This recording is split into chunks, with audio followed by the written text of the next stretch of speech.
Hey there everybody, it's Wiz, welcome. And today I'm going to be making a guide on how to defeat the boss, the final boss of Metal Gear Solid 3 Snake Eater. That's right, yeah. And the method we're going to be using is pretty cookie cutter, and there pretty much isn't much else to it. I'll just throw it as a disclaimer. I'm going to be using the black camo and the black face paint to demonstrate that the camo index doesn't really matter. Optimally, you would use the sneaking suit from Groznygrad. It's in the lockers where you basically store Rykov's body. If you happen to not get the sneaking suit, you could always go for the Oscum, assuming you pick the I like Metal Gear Solid 3 option, which will reduce your damage by 1/3 as opposed to 50% from the sneaking suit. And if you don't have that, you could always go for an option that gives you the most amount of camouflage, basically, if you don't have those available to you.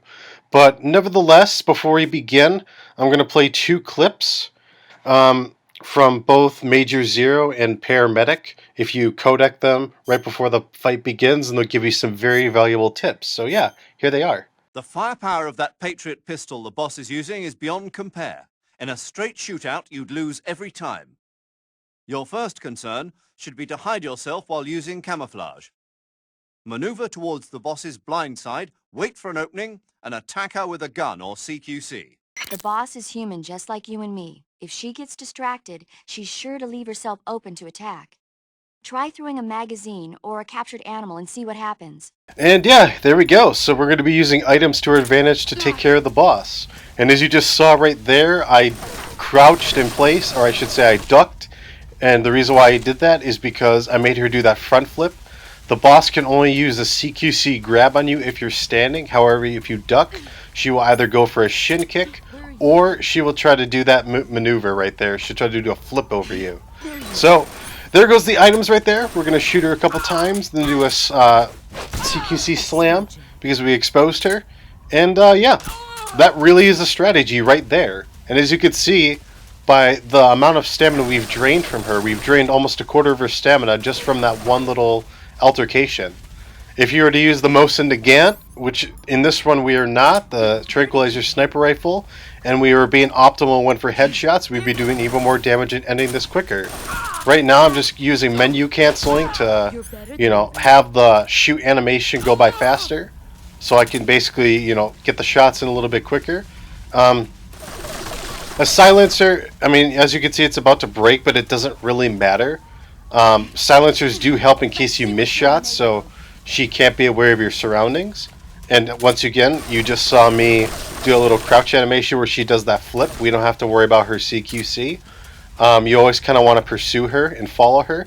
If she doesn't do a little side flip from the tree that she's perched behind, you could always wait for her to kind of expose her back like that, then throw a food item in front of her, and then just get up and rinse and repeat this strategy. So 1, 2, and then you do a slam, and then yeah, there really isn't much else to it, honestly.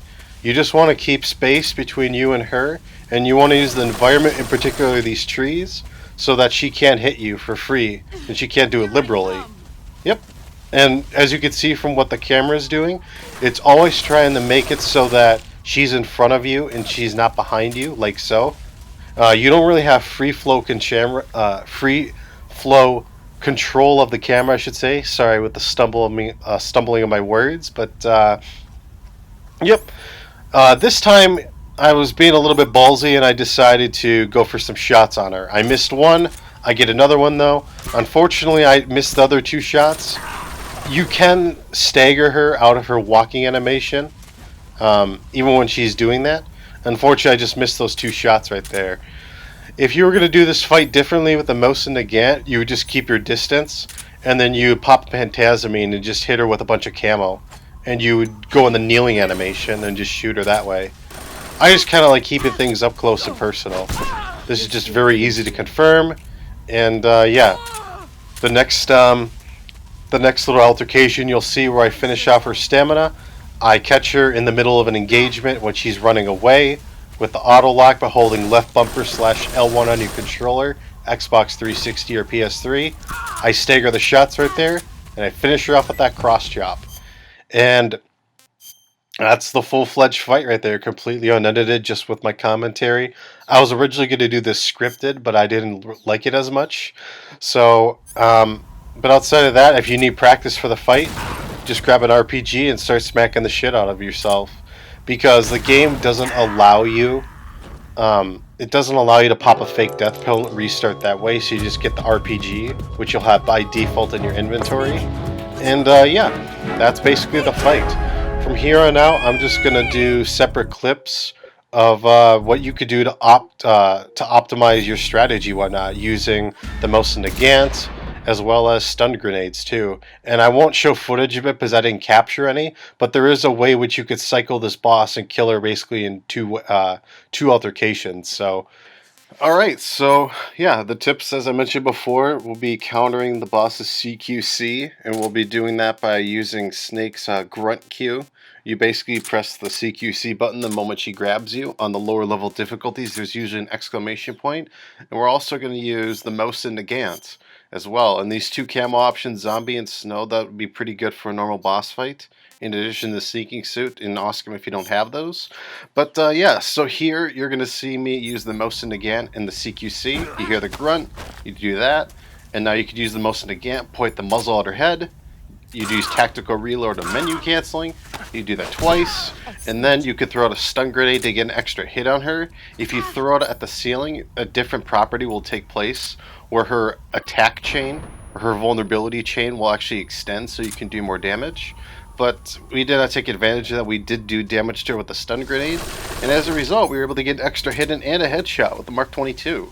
So that's what's really important with the Mosin again, assuming you have it, you get to do more damage. And of course, if you were to add headshots, and like we did in the beginning, you do even more damage. So, and I didn't mention this in the full-fledged attempt, but every time you throw an item, the boss cannot hear your footsteps whatsoever. So even if you're running behind her in circles, she won't hear anything until she's done firing her burst of 3 shots. So that's something you want to take note of.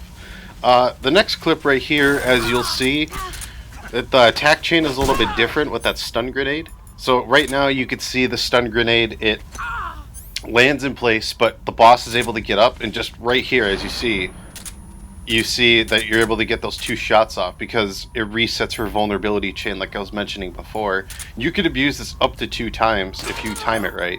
Usually the best course of action, what people will do for speedrunning, is they'll throw the stun grenade high up in the air as far as they can, because by the time it lands, the boss will get back up basically, and then you can do that chain. So those are basically just some of the general tips to keep in mind.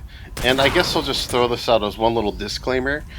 The area before this map, before this boss fight, you could empty out all of the ammunition from your magazines, or you could maybe kill some animals, and that's where you can get your item supply, take advantage of that. So like if you kill or tranquilize all the guards who will be tranquilized permanently in that screen before this boss fight, you can actually unload all of the ammunition on your weapon and get like however many magazines, 12, 13, 14 magazines or something along those lines. You can take advantage of that. So yeah, other than that, I mean, those are pretty much the strategies that I would incorporate for this boss fight in particular. And if you're confident with that CQC, it'll make fights even faster because you don't have to run away from her. You just get to speed up the process overall. But yeah, with that said, I'm going to get going, and I'll see you guys for another video in the future. Thanks a lot for watching.